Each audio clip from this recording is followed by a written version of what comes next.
Assalamualaikum warahmatullahi wabarakatuh.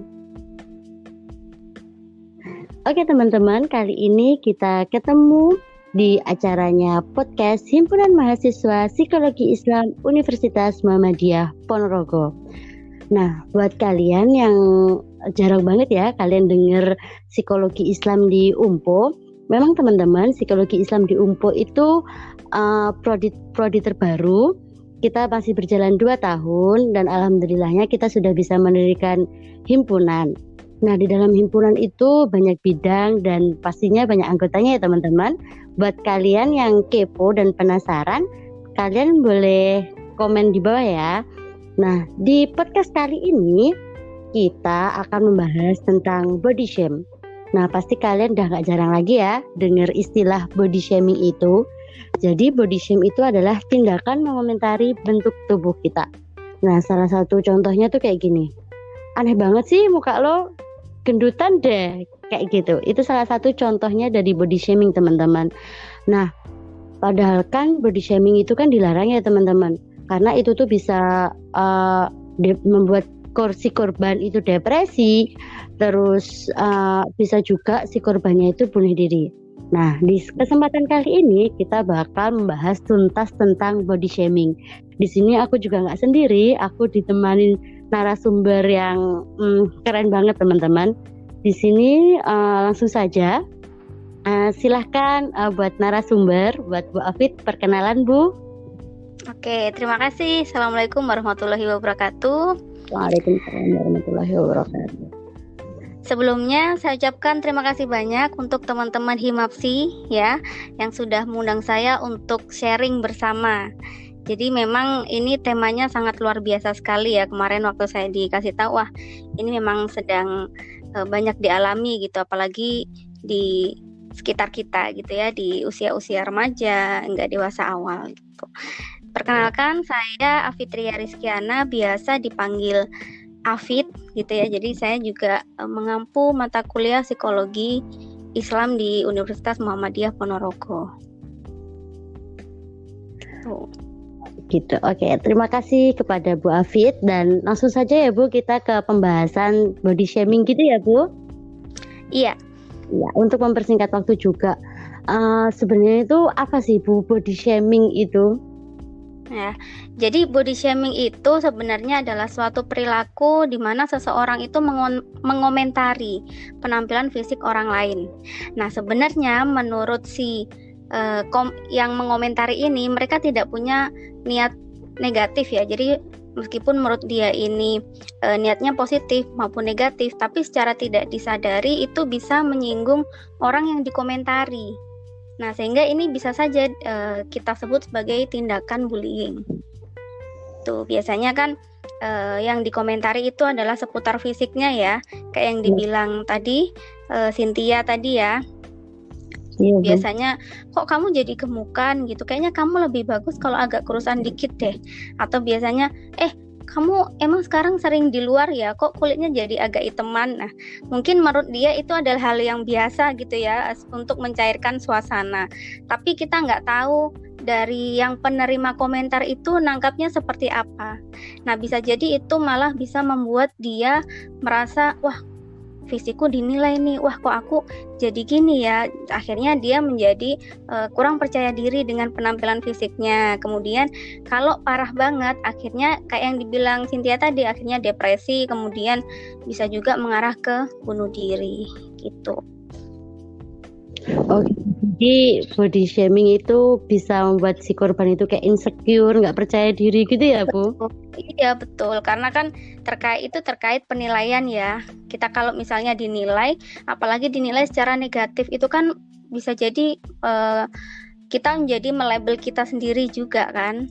Ya. Jadinya kita akhirnya berpikiran negatif. Waduh, jangan-jangan selama ini aku kurang bagus dalam mengurus diri misalnya. Akhirnya dia menjadi merasa insecure gitu. Oke, nah Bu Afid tadi kan sudah menjelaskan sedikit dampak-dampak dari body shaming itu ya Bu. Nah sekarang kita pengen lebih tahu nih Bu, dampak dari body shaming itu apa sih Bu? Nah, jadi memang body shaming ini kan lebih kepada komentar fisik ya. Dan ini bisa jadi bisa membuat si korbannya ini akhirnya malah membenci dirinya sendiri. Atau bahkan misalnya yang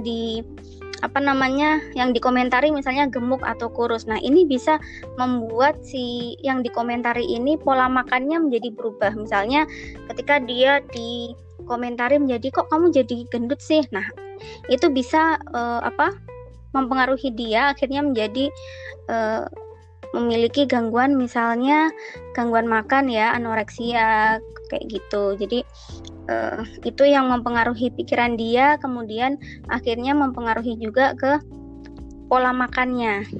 Akhirnya dia jadi ekstrim banget. Ketika akan makan dia berpikiran, wah kemarin aku katanya gendut, ya udahlah sekarang aku nggak makan gitu.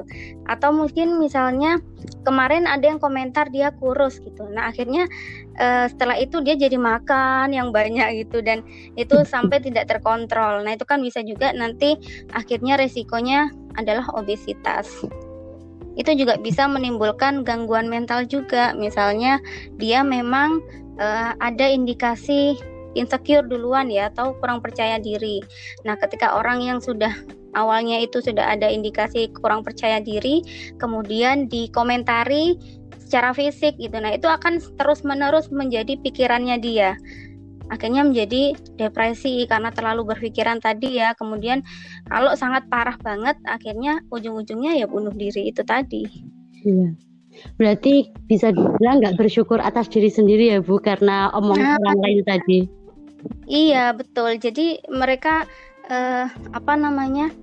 yang dikomentari ini kurang mensyukuri apa yang dimiliki. Jadi kurang puas gitu. Sehingga ketika ada yang mengomentari, dia mudah terpengaruh, mudah berpikiran negatif juga gitu. Oh gitu. Nah terus kalau ini Bu, apa penyebab dari body shame itu apa sih Bu?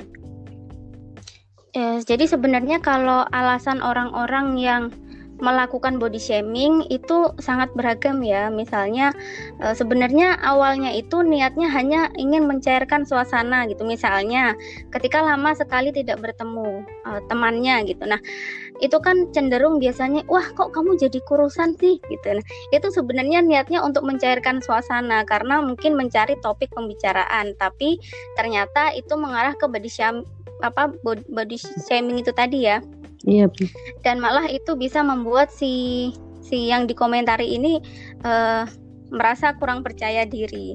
Nah kemudian juga misalnya itu sebenarnya penyebabnya juga memang dia ada keinginan untuk ibaratnya menjelekkan atau menghina gitu. Mungkin dasarnya sudah punya rasa yang kurang serk gitu dengan orang tersebut. Akhirnya ketika ngumpul dengan teman-temannya niatnya adalah basa-basi gitu, atau mungkin memang pas ngumpul dia sudah kurang serk dengan orang itu, kemudian dia menggunakan fisik si orang itu untuk bahan bercandaan gitu, atau mungkin biar orang-orang ketawa dan lain sebagainya. Nah biasanya kan yang mendapat body shaming itu adalah orang-orang gendut ya. Mungkin kalau cowok-cowok itu bercandaannya itu mungkin agak santai gitu. Cuman kita nggak tahu yang di dalam diri si yang dikomentari ini seperti apa gitu. Mungkin sebenarnya dia merasa insecure juga. Cuman karena teman-temannya modelnya seperti itu ya akhirnya dia ya iya aja gitu. Gitu. Jadi padahal yang niat awalnya tuh ejek-ejekan, bercandaan, malah berujung. Betul. Iya. Nah, terus nih Bu, ke pembahasan kita yang terakhir. Ini tuh gimana sih Bu cara kita untuk menghadapi body shaming ini agar memiliki mental yang kuat kayak gitu loh Bu. Biar nggak kebeban sama pikiran. Iya. Jadi sebenarnya ini cara menghentikan itu bisa dari yang melakukan body shaming atau yang dikomentari ya. Jadi yang pertama mungkin kita bahas dulu tentang yang suka body shamer ya, atau yang dia suka mengomentari orang lain. Yang pertama yang harus ditekankan itu adalah kita harus sadar bahwa tidak semua manusia itu sempurna. Jadi mungkin menurut kita postur tubuh yang ideal itu adalah yang kurus misalnya. Nah, tapi kita nggak tahu orang lain itu mungkin menurut dia postur tubuh yang ideal itu adalah yang gendut, yang seger gitu kan, sehingga bisa terlihat sehat. Nah, seperti itu. Jadi kita harus sadari bahwa nggak semua orang sempurna dan mereka pasti memiliki standar tubuh masing-masing. Iya. Kemudian yang kedua itu belajar untuk menjadi pribadi yang baik. Nah, jadi kalau misalnya kita tidak ingin diperlakukan seperti itu, ya jangan melakukan seperti itu ke orang lain gitu ya kan. Mungkin kita dendam gitu nggak sih Bu ujung-ujungnya? Ya gitu. Jadi kalau misalnya kita nggak mau dikomentari secara fisik, ya jangan mengomentari orang lain meskipun itu niatnya mungkin hanya bercandaan aja. Itu atau mungkin sebenarnya niatnya itu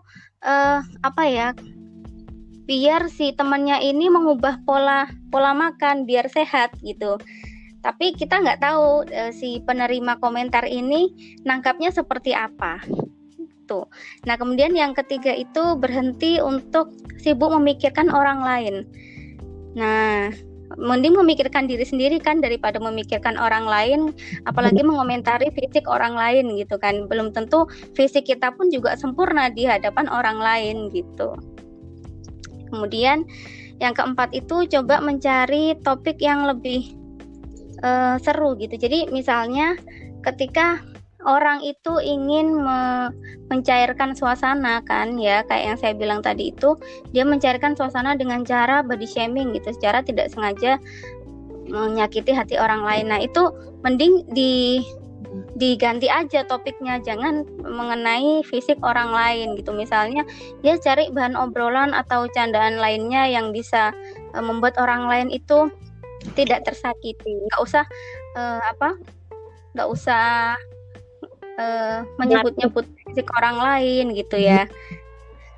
Misalnya nyeritain film lah atau nyeritain apa gitu ya, pokoknya nggak ada yang merasa iya betul, nggak ada yang merasa disakiti. Nah, kemudian ini yang harus dilakukan untuk orang-orang yang korban body shaming gitu ya. Yang pertama, menenangkan diri. Nah, kenapa kita harus menenangkan diri? Karena ketika kita itu tenang, kita tidak akan melakukan balasan ke orang tersebut secara emosi. Jadi kalau misalnya orang tersebut melakukan body shaming ke kita, ya jangan langsung kita berpikiran negatif atau langsung melabel diri kita. Tapi kita tenang dulu. Oke, mungkin dia niatnya hanya bercanda aja. Mungkin dia niatnya ingin mencairkan suasana aja gitu. Jadi berpikir positif. Tuh. Iya, Bu. Kemudian yang kedua, tetap mencintai diri sendiri. Kayak yang dibilang Cynthia tadi ya, mensyukuri apa yang sudah kita miliki gitu ya. Kalau misalnya kita nggak puas dengan fisik kita, ya mau gimana, memang itulah pemberian Allah untuk kita kan. Jadi memang harus kita syukuri, kita cintai gitu. Nggak usah membandingkan diri kita dengan orang lain, karena kita nggak akan pernah sama dengan orang lain. Iya. Nah, ya, kemudian mungkin bisa juga kalau memang kita nggak suka dengan caranya, kita bilang ke dia bahwa kita punya cara sendiri. Misalnya dia mengomentari tentang fisik, kamu tuh terlalu gendut, harusnya makannya itu dikurangin dan lain sebagainya. Ya kita jelaskan bahwa kita punya pola makan sendiri yang menurut kita itu bisa membuat tubuh kita sehat.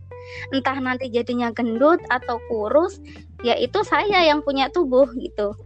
Ya dijelaskan gimana caranya biar orang lain juga nggak tersinggung juga. Iya, Bu. Oke, terima kasih ya Bu Afid atas penjelasan tentang body shaming tadi. Di sini kita banyak belajar ya teman-teman dari body shaming itu, dampak dari body shaming, terus penyebabnya dan cara menghadapi. Di sini aku ngambil kesimpulan, body shaming itu tindakan mengomentari bentuk fisik seseorang. Nah, untuk si pelakunya ini tuh bisa cari pembahasan yang lebih baik atau jangan mengarah ke fisik gitu ya, lebih betul. Lebih kayak gitu. Terus untuk si korban itu ya udah cintai diri sendiri aja, bersyukur atas yang kita punya. Toh kalau kita gendut, kenapa? Kita banyak kelebihan yang lainnya gitu Bu, ya nggak Bu? Iya betul. Jadi memang setiap orang kan punya kelebihan dan kekurangan masing-masing. Iya. Ya Bu Afi, terima kasih Bu, dan terima kasih juga ke teman-teman. Semoga teman-teman ini kan udah tahu ya apa itu body shaming dan lain sebagainya. Semoga dengan ini kalian bisa udah nggak ngomentarin fisik orang lain lagi, kalian lebih memperhatikan aja diri kalian itu seperti apa, kayak gitu sih. Betul. Ya. Terima kasih teman-teman. Sampai jumpa di pertemuan selanjutnya, di podcast selanjutnya. See you. Wassalamualaikum warahmatullahi wabarakatuh. Waalaikumsalam warahmatullahi wabarakatuh.